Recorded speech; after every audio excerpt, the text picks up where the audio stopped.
In this tutorial, I'm going to show you how to create our YouTube channel. So let's dive in. So you're going to go to your YouTube for you to start a channel. Go to your YouTube,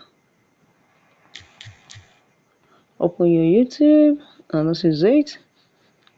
This is my brand YouTube. This is my original YouTube, my home. So click on this your brand button here that such like your, you can see this circle one black. Click on it and you will see under your name here, under your profile name Olajumoke, you can see create a channel.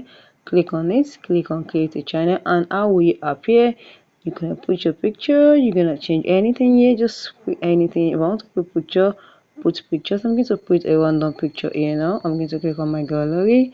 I'm going to search for the picture I'm going to put. So let's wait. Okay.